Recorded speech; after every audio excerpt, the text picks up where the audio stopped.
Habari, karibu katika sehemu ya 3 ya simulizi ya Love is Evil Where Life is Real.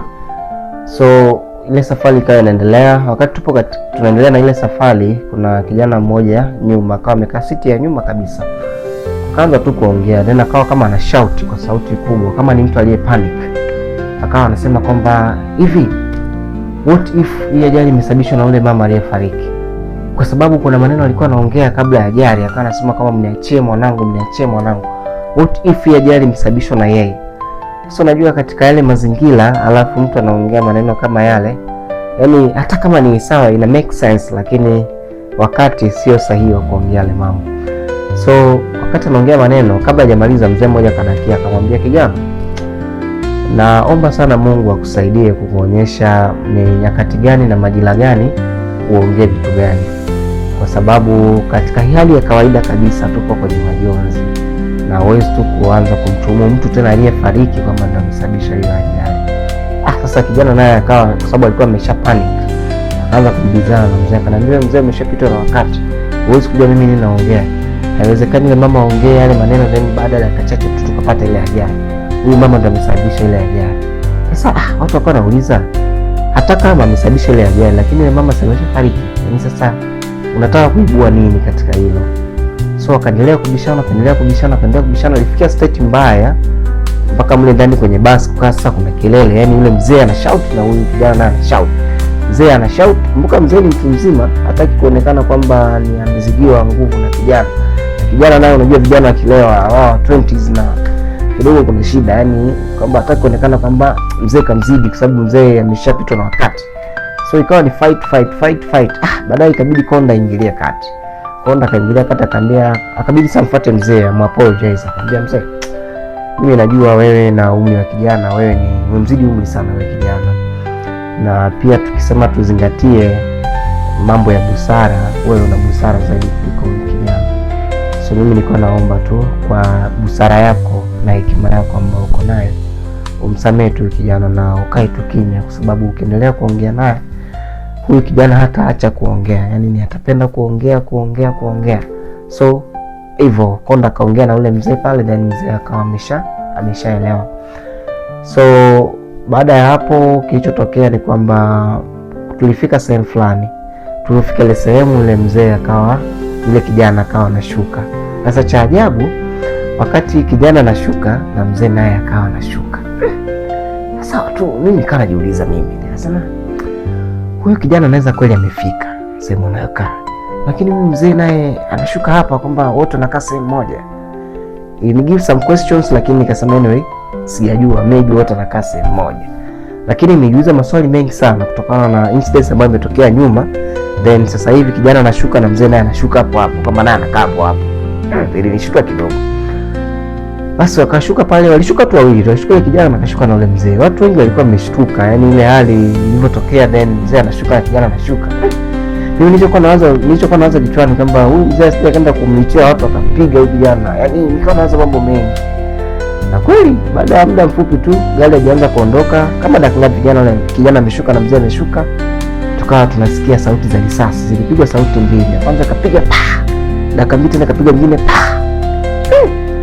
Sasa moja kwa moja pale ndani wote tulishtuka baada ya kusikia zile sauti za risasi.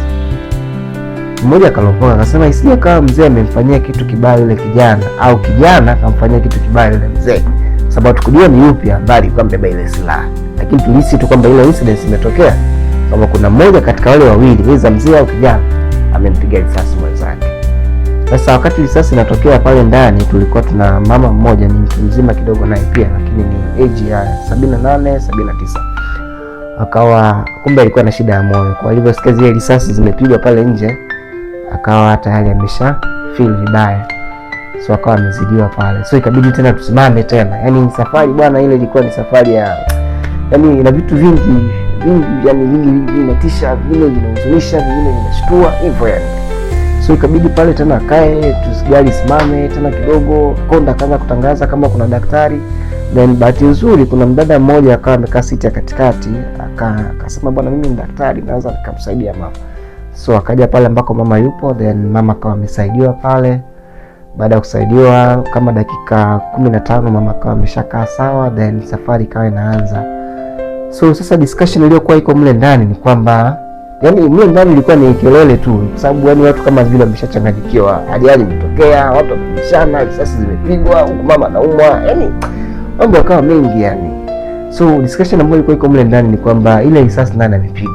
Tulikuwa tunajua kabisa risasi ile imepigwa katika wale wawili, mmoja kampiga mwenzake, lakini je, what if ile risasi ya pili ni mwenzake amrudishia? Yani kapiga huyu ya kwanza, alimuona kidogo mjeruhi akachukua risasi akamrudishia. So maswali yakawa yako hivyo. Then tukaenda tukawa tumekaribia kufika sehemu ambayo tunakaa. Sasa jirani yangu mimi ambaye nilikuwa nimekaa naye alikuwa na zile simu janja zile kubwa. Akaingia Instagram. Alipoingia Instagram akakuta taarifa imepostiwa.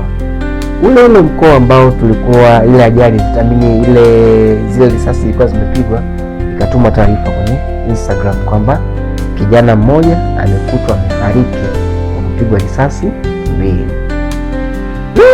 Ile taarifa ikaenea pale ndani, watu wakasema isee. Kuna mzee mmoja akasema isee, usimdharau mtu usiyemjua, na kuwa makini sana ujue unajibizana na nani. Hauwezi kujua huyo mtu ni polisi, ni jambazi, ni nani. Kwa hiyo siku zote usimdharau mtu ambaye haumjui. Kwa hiyo ilitengeneza, tulikuwa tumefika, yani ile safari tulikuwa tumeshafika nyumbani, lakini tulikuwa tumetengeneza maswali mengi sana.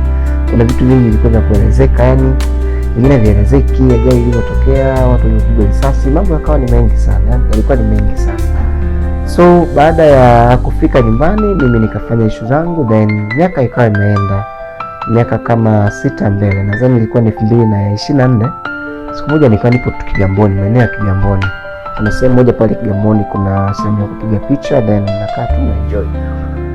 Sasa nikawa nimekaa tu pale na naona watu wanaopiga picha, then kwa mbali nikaona picha yule kijana. Nikaona sura ya yule kijana ambaye baba yake na mama yake walifariki miaka 6 nyuma iliyopita.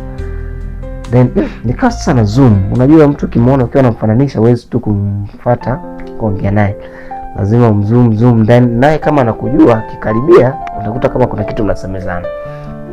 So akawa anakaribia kule ambako mimi nimekaa, lakini alikuwa yuko na mdada.